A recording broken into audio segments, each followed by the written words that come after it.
Hello everyone, कैसे हैं आप सभी बिल्कुल ठीक होंगे, मैं यही आशा करती हूँ।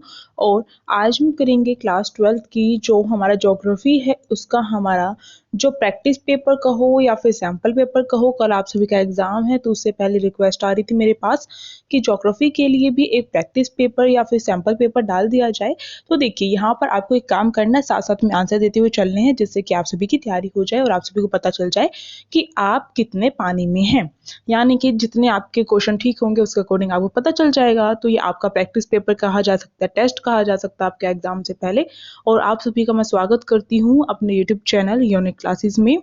तो चलिए स्टार्ट करते हैं। और अगर किसी ने फर्स्ट टाइम विजिट किया है हमारे चैनल पर और अगर उसे वीडियोस हमारे अच्छी लगे, क्योंकि बाकी सब्जेक्ट्स भी करवाए जाते हैं आर्ट्स के, तो अगर वीडियो अच्छी लगे तो आप क्या कर सकते हो, लाइक कर सकते हो और सब्सक्राइब करना तो बिल्कुल मत भूलना। तो देखो, 35 मार्क्स का जो है ज्योग्राफी का आपका एग्जाम आएगा, ये ध्यान रखना है आपको। 90 मिनट आपको दी जाएंगी, तो टाइम भी आपको ध्यान रखना है, 90 मिनट है तो ये नहीं सोचना कि आराम से करेंगे, आपको ठीक तरीके से करते हुए बैलेंस बनाते हुए चलना है। अब देखो, यहाँ पर आपका ये जो इंस्ट्रक्शन है अभी पढ़ लोगे तो ठीक रहेगा, ना तो कल टाइम वेस्ट होगा आप सभी का। देखो, 3 सेक्शन में आपका एग्जाम होगा ये, और इसमें जो आपका होगा फर्स्ट जो सेक्शन है उसमें 24 क्वेश्चन दिए जाएंगे और उसमें से आपको कोई भी 20 क्वेश्चन करने हैं। सेकंड जो सेक्शन है उसमें आपको 24 क्वेश्चन दिए जाएंगे और 20 क्वेश्चन करने हैं, सेम वही बात है। और इसमें जो क्वेश्चन है 25 से लेकर 29 तक अनिवार्य प्रश्न है, यानी कि मानचित्र वाले हैं, मैप वाले हैं, जो आपको करने ही करने हैं 25 से लेकर 29 तक। अब देखो, जो खंड गए है हमारा, यानी कि जो सेक्शन सी है उसमें आपको 12 क्वेश्चन दिए जाएंगे, उसमें से आपको 10 क्वेश्चन करने हैं, ये ध्यान रखना है इसमें। अब यहाँ पर जो इन्होंने कहा है कि जो खंड गए है उसका पहला भाग जो है वो स्रोत आधारित होगा, जिसमें 4 प्रश्न होंगे 49 से 52 तक, ये अनिवार्य है। तो ये बातें आपको ध्यान रखनी है कि जो मानचित्र वाले क्वेश्चन है वो तो करने ही करने हैं, बाकी जो क्वेश्चन होंगे उनमें आप क्या कर सकते हो, उनमें आप चॉइस कर सकते हो। इसी तरीके से 49 से लेकर 52 तक जो ये आपके 4 प्रश्न बन रहे हैं स्रोत आधारित, ये क्वेश्चन आपको करने ही होंगे और बाकी क्वेश्चनों में आप चॉइस कर सकते हो। ये जो सेक्शन सी है अपना, और सभी के जो अंक होंगे समान होंगे और नकारात्मक अंक नहीं दिए जाएंगे, यानी कि जो नेगेटिव मार्किंग है वो नहीं होगी। अब देखो, सेक्शन ए का यहाँ पर फर्स्ट क्वेश्चन है, तो फटाफट यहाँ पर देखते हैं। फर्स्ट क्वेश्चन कहा हुआ है, निम्नलिखित में से कौन सा एक लोग और पर्यावरण के बीच अन्य जो क्रिया होती है उसके स्वार्थिक महत्वपूर्ण कारक है। तो लोग और जो पर्यावरण है उसके बीच में जो क्रिया होती है, जो संबंध होता है, वो किसके तहत होता है? पहला ऑप्शन मानव बुद्धि, जो बुद्धिमत्ता होती है, दूसरा प्रौद्योगिकी, तीसरा लोगों का अनुभव, और चौथा मानवीय भाईचारा। तो आपका ऑप्शन नंबर जो बी है प्रौद्योगिकी, वो यहाँ पर ठीक हो जाएगा। अब हम नेक्स्ट क्वेश्चन पर चलते हैं। अगला क्वेश्चन हमारा यहाँ पर पूछा गया है, सेकंड वाला, यहाँ पर पूछा हुआ है हमसे कि निम्न में से कौन सी दशा जानकीय संक्रमण की प्रथम अवस्था को दर्शाती है? तो प्रथम अवस्था, जैसे आपको पता होगा जानकीय जो संक्रमण है उसके कितने 5 सिद्धांत हैं, उसमें इसकी जो प्रथम, इसका जो सिद्धांत है उसके अंतर्गत 5 अवस्था बताई गई है। तो पहली जो अवस्था है उसको लेकर पूछा गया है। पहली अवस्था में क्या होता है कि जो उच्च जन्म दर और उच्च मृत्यु दर होती है, जिसकी वजह से जो जनसंख्या वृद्धि है वो धीमी होती है। जनसंख्या वृद्धि की दर क्या होती है, वो होती है धीमी। आपको ये बात ध्यान रखनी है। जो द्वितीय अवस्था होती है उसमें क्या होता है, उच्च जन्म दर होती है और गिरती हुई मृत्यु दर होती है, जिसकी वजह से तीव्र जनसंख्या वृद्धि होती है। तीसरी अवस्था में क्या होता है, जन्म दर क्या होती है, कम होती है और मृत्यु दर भी कम होती है, इसी वजह से जनसंख्या भी कम होगी। चौथी जो अवस्था होती है उसमें क्या होता है, जो जन्म दर है वो निम्न होती है, कम होती है, मृत्यु दर भी कम होती है, इसी वजह से धीमी जनसंख्या वृद्धि होती है। और पांचवी अवस्था में क्या होता है, जन्म और मृत्यु दर दोनों के दोनों क्या होती है, बराबर होती है लगभग। तो इसकी वजह से क्या होता है, जो किसी भी समय परिणाम जनसंख्या वृद्धि में शून्य होगा। तो ये आपको ध्यान रखना है। तो प्रथम अवस्था की बात थी, तो इसलिए आपका ऑप्शन नंबर ए यहाँ पर करेक्ट हो जाएगा कि उच्च प्रजनशीलता, यानी कि जो जन्म दर है वो ज्यादा है और इसके साथ जो मृत्यु दर है वो भी क्या है, वो ज्यादा है, जिसकी वजह से जनसंख्या जो वृद्धि दर होगी वो आपकी कैसी होगी, वो आपकी क्या रहेगी, ज्यादा रहेगी, नहीं सॉरी धीमी रहेगी, ध्यान रखना है। तो ऑप्शन ए करेक्ट हो गया। अगले आगे चलते हैं। देखो, अगला क्वेश्चन थर्ड वाला है, यहाँ पूछा गया वृत्त खनन, खनन का सबसे आसान और डैश तरीका है। तो वृत्त खनन जो होता है जिसमें खनन किया जाता है, तो वो आसान तरीका से साथ साथ और कौन सा, पहला ऑप्शन निष्फल, दूसरा महंगा, तीसरा सस्ता और चौथा कठिन। तो ये आपका क्या होगा, सी, यानी कि चीपेस्ट, यानी कि आपका सस्ता होगा। ये सस्ता भी है और आसान भी है। अगला देखो, फोर्थ हमारी मैचिंग दे दी गई है।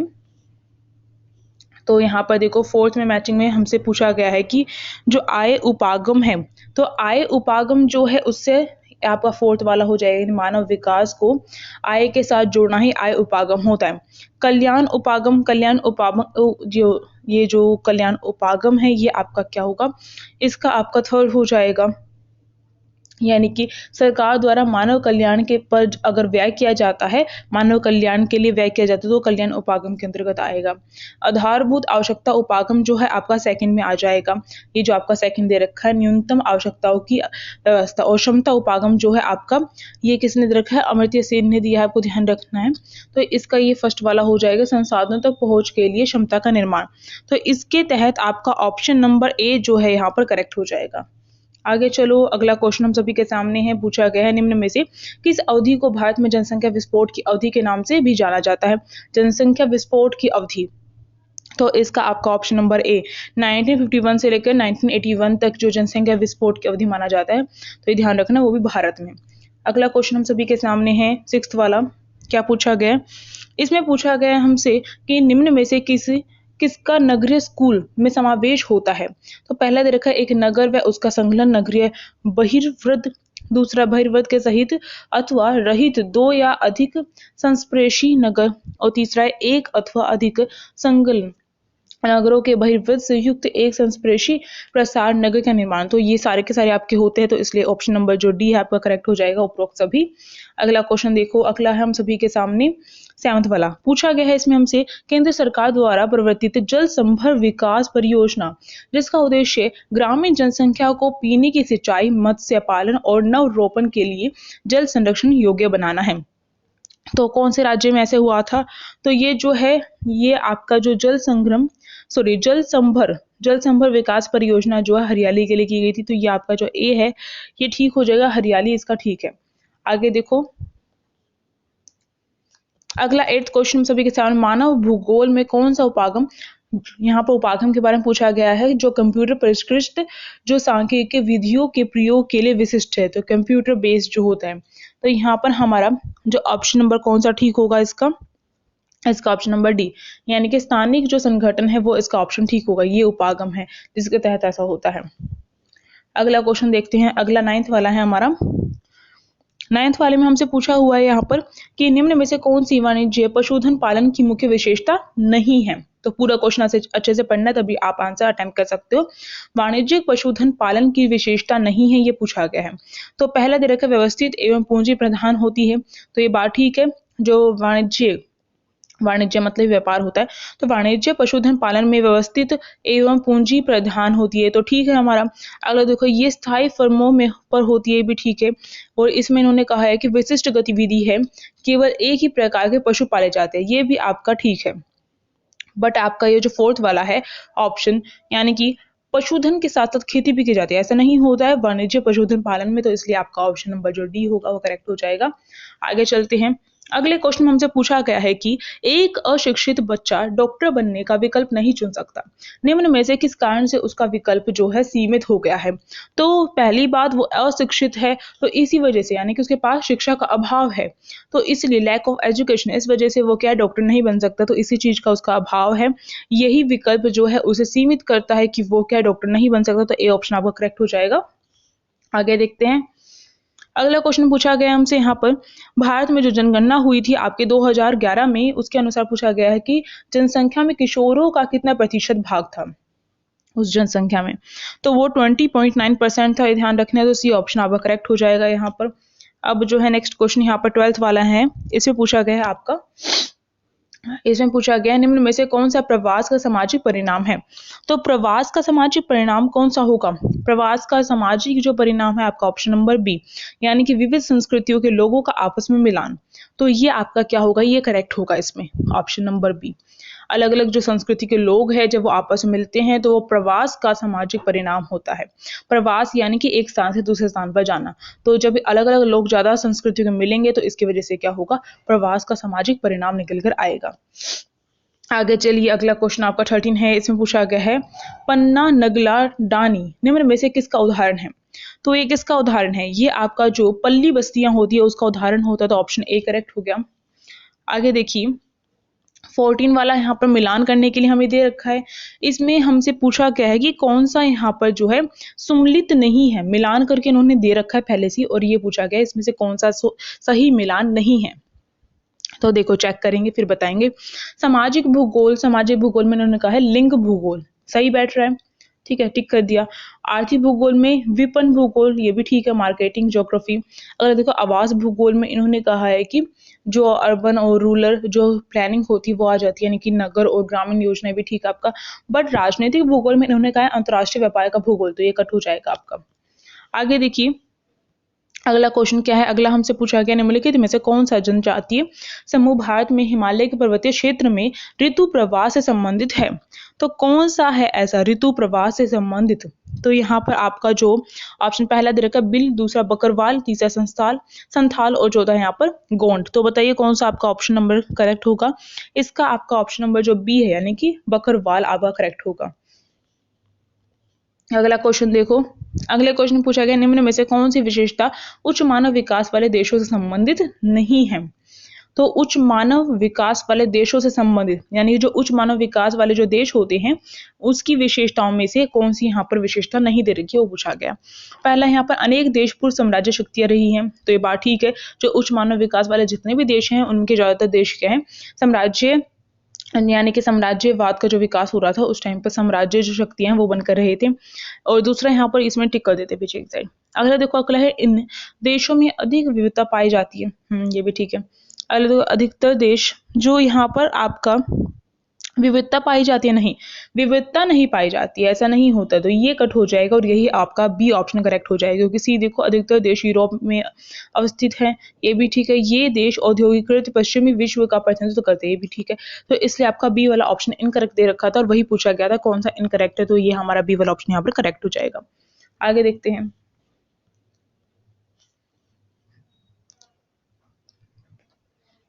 अगला क्वेश्चन हमसे पूछा गया है कि लघुत्तम भाषा वर्ग में निम्न में से कौन सी भाषाएं सम्मिलित है।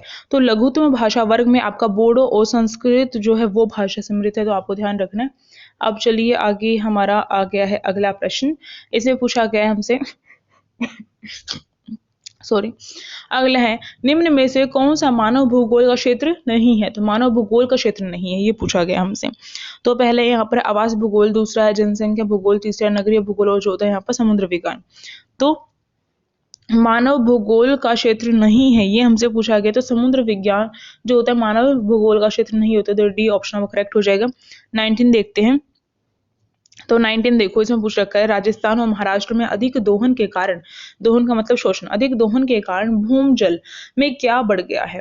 तो भूमजल में क्या चीज बढ़ गई है ये पूछा गया है। तो आपका ऑप्शन नंबर ए जो होगा यहाँ पर करेक्ट हो जाएगा। फ्लोराइड का जो संकेंद्रण है वो बढ़ चुका है इसमें। अगला देखो 20 वाला क्वेश्चन है राष्ट्रीय जल नीति 2002 जल आवंटन प्राथमिकताएं निम्नलिखित में से किस क्रम में निर्दिष्ट की गई है। तो ये पूछा गया है। तो आपका जो यहाँ पर जो 20 वाला क्वेश्चन है इसका आपका बी वाला ऑप्शन करेक्ट होगा। पेयजल, सिंचाई, जल शक्ति, नौकायन, औद्योगिक और अन्य उपयोग, इस तरीके से जो है ये क्रम के साथ इस तरीके से होगा, ये ध्यान रखना है आपको। अगला क्वेश्चन देखिए 41 वाला है फ्रांसीसियों ने पश्चिमी अफ्रीका में कॉफी एवं जो कोकोआ की जो पौधे लगाए थे उन्होंने, तो निम्न में से यह किस कृषि से संबंधित है। तो कौन सी कृषि से संबंधित है ये पूछा गया है यहाँ पर हमसे। तो ये आपका जो है यहाँ पर रोपण कृषि से संबंधित होगा, तो ए ऑप्शन आपका यहाँ पर करेक्ट हो जाएगा। फ्रांसीसियों ने जो पौधे लगाए थे ये पश्चिमी अफ्रीका में रोपण कृषि से संबंधित है। अगला 22 वाला क्वेश्चन हमसे पूछा गया है निम्न में से कौन सा कारक जनसंख्या वितरण को निर्धारित नहीं करता है। तो जनसंख्या वितरण को निर्धारित नहीं करता है। पहला है भू आकृति, ये तो करती है। दूसरा जल की उपलब्धता, ये भी करती है। तीसरा जलवायु, और यहाँ पर जो है आपका जनसंख्या जो वितरण का कारक जो सा नहीं है तो वो आपका लिंग अनुपात होगा। तो यहाँ पर अगला देखते हैं। मेरे ख्याल से यहाँ पर नहीं ना आकर यहाँ पर केवल निर्धारित करता है, ये पूछना चाहिए। तो इसके अकॉर्डिंग आप देख लेना। अगला देखो 23 वाला है राज्य जो अपने अंतर्राष्ट्रीय प्रवासियों में महत्वपूर्ण राशि प्राप्त करते हैं, तो कौन से हैं यहाँ पर। तो वो है आपका ऑप्शन नंबर जो यहाँ पर सी दे रखा है वो करेक्ट होगा, यानी कि आपका पंजाब, केरल और तमिलनाडु। आगे चलिए। अगला क्वेश्चन 24 वाला यहाँ पूछा गया इनमें में से कौन से संदूषण नदियों में प्रदूषण का मुख्य स्रोत है। तो जैव और जो जीवाणुविक होते हैं वो स्रोत हैं, यानी कि ऑर्गेनिक और बैक्टीरिया जो होते हैं वो स्रोत होते हैं। अब चलिए अगला यहाँ पर हमारा जो है, यहाँ पर इन्होंने जो 24 जो प्रश्न है यहाँ से स्टार्ट होंगे, 20 क्वेश्चन यहाँ पर 24 क्वेश्चन दिए होंगे, 20 क्वेश्चन करने हैं, 25 से लेके 29 तक करने कंपलसरी हैं। तो अब ये जो है हमारा दे रखा है यहाँ पर मैप, इसे अच्छे से देख लो। और यहाँ पर देखो 25 में इस तरीके से यहाँ पर डाल रखा है, क्वेश्चन भी पूछा हुआ है, साथ ही साथ यहाँ पर इन्होंने ये भी डाल रखा है। तो इसको पहचान ले तो मैप याद है तो आप आंसर अच्छे से दे सकते हो, और क्वेश्चन याद होंगे तो अच्छे से और भी अच्छे से आ जाएंगे आपको। देखो 25 वाला क्वेश्चन पूछ रखा है, क्षेत्रफल की दृष्टि से उत्तरी अमेरिका महाद्वीप का सबसे बड़ा देश कौन सा है। तो क्षेत्रफल की दृष्टि से अगर देखा जाए तो सबसे बड़ा देश कनाडा होगा, तो बी ऑप्शन करेक्ट हो गया। अगला क्वेश्चन है, दक्षिणी अमेरिका के किस क्षेत्र में विस्तृत वाणिज्यिक जो अनाज कृषि की जाती है। तो कौन से उसमें की जाती है, वो आपकी होगी पेम्पाज में। तो ये आपका सी ऑप्शन करेक्ट हो गया यहाँ पर। अगला पूछ रखा है, निम्न में से किसी देश में वाणिज्य पशुधन पालन की गतिविधियां की जाती हैं। तो वो की जाती है न्यूजीलैंड में, तो बी ऑप्शन करेक्ट हो गया। अगला पूछ रखा है 28 वाला, क्षेत्रफल की दृष्टि से यूरोप जो महाद्वीप है उसका सबसे बड़ा देश कौन सा होगा। क्षेत्रफल की दृष्टि से यूरोप महाद्वीप का बड़ा देश पूछा हुआ है, तो फ्रांस होगा, तो सी आपका ऑप्शन यहाँ पर करेक्ट हो गया। आगे देखो, आगे 29 वाला क्वेश्चन दे रखा है यहाँ पर हमारा, किस देश में भूमध्य सागरीय कृषि की जाती है। तो कौन से देश में भूमध्य सागरीय कृषि की जाती है, पहला कनाडा, दूसरा यहाँ पर आपका जो होगा इसका साउथ अफ्रीका होगा, दक्षिणी अमेरिका हो दक्षिणी यहाँ पर अफ्रीका होगा, डी वाला ऑप्शन आपका करेक्ट होगा। अब इन्होंने कहा प्रश्न संख्या 30 से लेकर 48 जो है कोई भी 15 प्रश्न यहाँ पर करने हैं, ठीक है। अब जो है यहाँ पर वो वाले जो थे ऊपर वाले वो कंपलसरी थे, वो करने ही करने थे, और यहाँ पर आपकी मर्जी है। 30 वाला देखो, इसमें दे रखा है हमें कि निम्नलिखित उपागमों को उनके समय अवधि के अनुसार क्या करना, सही क्रम में हमें लगाना है। तो यहाँ पर उपागम दे रखे हैं, स्थानिक संगठन, प्रादेशिक विश्लेषण, क्षेत्रीय विभेदन और मानवतावादी उपागम। इसको अब हमें क्या करना है, सीरीज वाइज लगाना है। तो यहाँ पर आपका जो ऑप्शन नंबर ए है वो करेक्ट हो जाएगा। यहाँ पर सबसे पहले आपका क्या आएगा, प्रादेशिक विश्लेषण आएगा, ठीक है, फिर आपका क्षेत्रीय विभेदन आएगा, फिर आपका स्थानीय संगठन आएगा, और फिर आपका क्या है, मानवतावादी जो उपागम है वो आएगा। तो इनकी आपको ध्यान रखना है किस क्रमबद्ध ढंग से है, इस तरीके से। अगला देखो 31 वाला क्वेश्चन है, जब दो समय अंतरालों के बीच जन्म दर और मृत्यु दर से अधिक हो जाती है, यानी कि जब दो समय अंतराल जो होता है उसमें, यानी कि जो गैप होता है उसमें क्या है, जो जन्म दर जो होती है और मृत्यु दर से अधिक हो जाती है, जन्म दर मृत्यु दर से अधिक हो जाती है, उस अवस्था को कहा जाता है। तो उस अवस्था को क्या कहा जाता है, यही हमसे पूछा गया है यहाँ पर। तो यहाँ पर हमारा जो है ऑप्शन नंबर बी करेक्ट हो जाएगा, उसे कहा जा सकता है जनसंख्या की सकारात्मक वृद्धि। तो यहाँ पर जनसंख्या बढ़ रही है ना, जन्म दर जो मृत्यु दर से अधिक हो रही है, तो जनसंख्या तो बढ़ रही है पर सकारात्मक रूप से बढ़ रही है, ध्यान रखना आपको।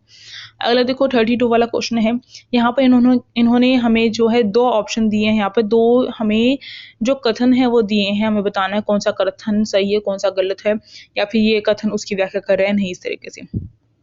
तो देखो पहला यहाँ पर कथन कह रहा है कि संग्रहण द्वारा प्राप्त उत्पाद विश्व बाजार में प्रतिस्पर्धा नहीं कर सकते। तो ये बिल्कुल ठीक कही है, टिक लगा दिया। अगला देखो, कई प्रकार की अच्छी किस्म तथा कम दाम वाले कृत्रिम उत्पादों ने संग्रहण द्वारा एकत्रित उत्पादों का स्थान ले लिया।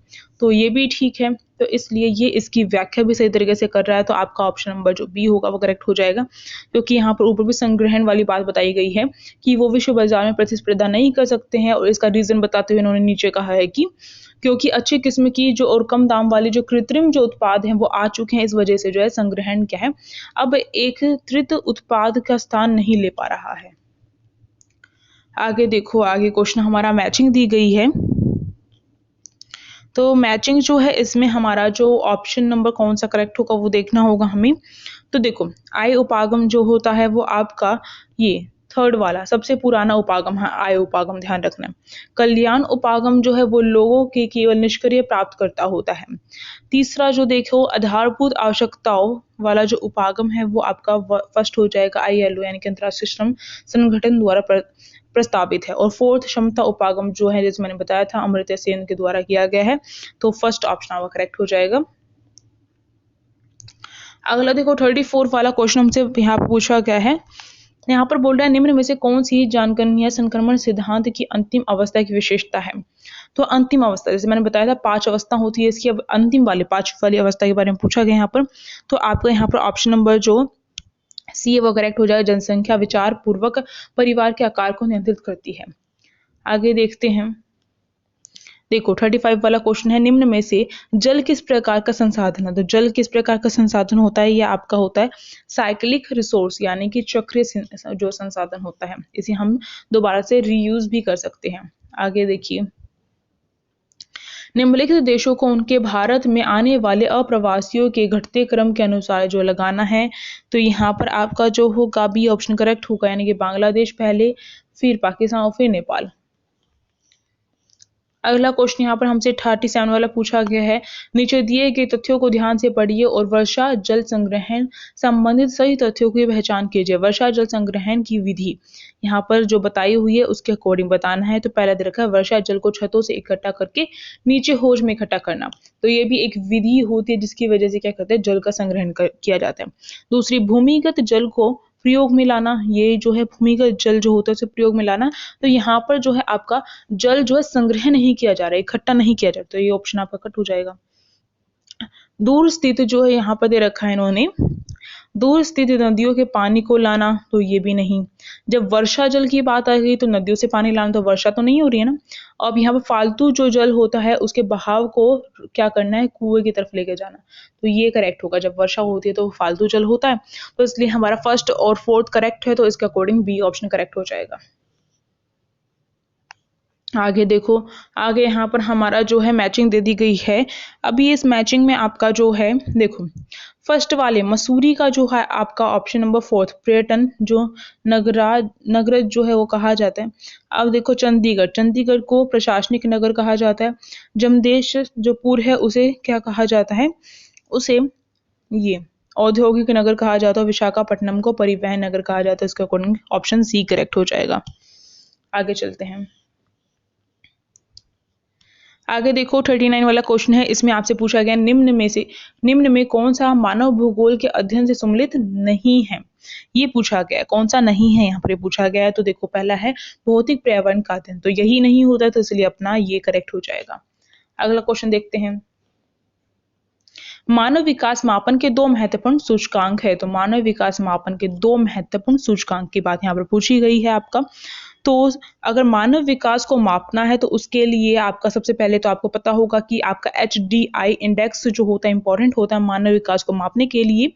तो जो क्या है हमारा UNO है उसके द्वारा भी किया जाता है मानव विकास सूचकांक जिसे कहा जाता है HDI, आपको ध्यान रखना है जब नाम इसका मानव विकास सूचकांक है। दूसरा जो है गरीबी सूचकांक के द्वारा भी किया जा सकता है, जो मानव विकास है उसका मापन किया जाता है कितना जो व्यक्ति का विकास हो रहा है। तो इसलिए ऑप्शन सी आपका करेक्ट हो जाएगा। अगला क्वेश्चन पूछा गया है, निम्नलिखित राज्यों को उनके प्रवासियों को आकर्षित करने के सही क्रम में व्यवस्थित कीजिए। कि हमें ये बताना है कि कौन सा जो राज्य है वो क्या करता है, जो प्रवासी होते हैं उन्हें आकर्षित करता है, चाहे वो स्थल को लेकर आकर्षित करेगी, वो देखने के लिए आए चाहे कैसे भी, ठीक है। तो यहाँ पर आपका जो ऑप्शन नंबर ए होगा वो यहाँ पर करेक्ट हो जाएगा, क्योंकि फर्स्ट पहले गुजरात आकर्षित करता है, फिर जो है यहाँ पर दिल्ली आकर्षित करता है दूसरे नंबर पर, फिर जो है आपका यहाँ पर फिर से इन्होंने फर्स्ट दिया है, पर यहाँ पर सेकंड होगा महाराष्ट्र, और फिर आपका फोर्थ यहाँ पर हरियाणा जो है वो हो जाएगा। आगे चलो, आगे देखते हैं। अगला क्वेश्चन हमसे पूछा गया, अभिकथन पूछा गया है यहाँ पर, अभिकथन और कारण वाला। तो यहाँ पर आपका क्या है पूछा गया है, पहला अभिकथन यहाँ पर कह रहा है, एक तरीके से ये बोल रहा है कि कथन, पहला कथन और दूसरा कथन, अभिकथन नहीं है इनमें, पहला कथन और दूसरा कथन। पहला कथन कह रहे हैं भारत में कुछ 100 घरों की गुच्छित बस्तियां एक सार्वभौमिक विशेषता है, विशेष रूप से उत्तरी मैदानी इलाके में। तो ऐसा होता है, ठीक है, भारत में ऐसा है तो ठीक हो गया। अगला देखो, लोग सुरक्षा या रक्षा कारणों से गुच्छित बस्तियों में रहते हैं। कुछ क्षेत्रों में पानी की कमी के कारण उपलब्ध जल संसाधनों के अधिकतम उपयोग ने सदंत बस्तियों को अनिवार्य बना दिया है। ये भी ठीक है अपने आप में, पर ये सही से व्याख्या नहीं कर रहा, तो ऑप्शन नंबर जो बी है आपका करेक्ट हो जाएगा। अगला क्वेश्चन हमसे पूछा गया यहाँ पर कौन सा होगा, निम्नलिखित में से किस क्षेत्र में सबसे पुरानी और सुविकसित नगरीय बस्तियां पाई जाती हैं? तो कौन सी है वो? तो वो आपकी जो है इंडस वैली जो होती है, यानी कि सी ऑप्शन आपका करेक्ट हो जाएगा। आगे चलते हैं अब हम 44 वाला हमसे पूछा गया क्वेश्चन 44 में, वह क्षेत्र जहां से वर्षा नदी झील या जलाशय में प्रवाहित होती है डैश कहलाता है। तो वो क्या कहलाता है? वो आपका कहलाता है जल ग्रहण क्षेत्र। तो बी ऑप्शन करेक्ट हो गया। अब 45 वाला देख लेते हैं, इनमें से कौन सी डेयरी कृषि की विशेषता नहीं है, ये पूछा गया है। तो यहाँ पर आपका जो देखिए पहला दे रखा है, यहाँ पर जो आपका ऑप्शन नंबर बी होगा यहाँ से करेक्ट हो जाएगा, यानी कि थर्ड और फोर्थ जो है कृषि विशेषता नहीं है। थर्ड यहाँ पर परिवहन बहुत महत्वपूर्ण नहीं, तो परिवहन से तो कृषि का रिलेशन नहीं है। और कम पूंजी निवेश, तो ये दोनों आपके इनकरेक्ट हो जाएंगे और यही पूछा गया था। अगला 46 वाला, निम्नलिखित विकल्पों में से कौन सा विकल्प जनसंख्या अनुसार राज्यों के सही क्रम को प्रदर्शित करता है? तो कौन सा करता है? यहाँ आपका ए जो है आपका ऑप्शन करेक्ट हो जाएगा, उत्तर प्रदेश, महाराष्ट्र, बिहार और पश्चिम बंगाल। अगला देखो, अगला हमसे पूछा गया है निम्न में से कौन सा एक तथ्य नहीं है, नहीं पूछा गया है हमसे यहाँ पे 47 वाला। तो ऑप्शन नंबर सी आपका ठीक हो जाएगा। जनकांगीय संक्रमण सिद्धांत के अनुसार प्रथम अवस्था में जनसंख्या वृद्धि अधिक है। तो ये आपका सी ऑप्शन करेक्ट होगा यहाँ पर।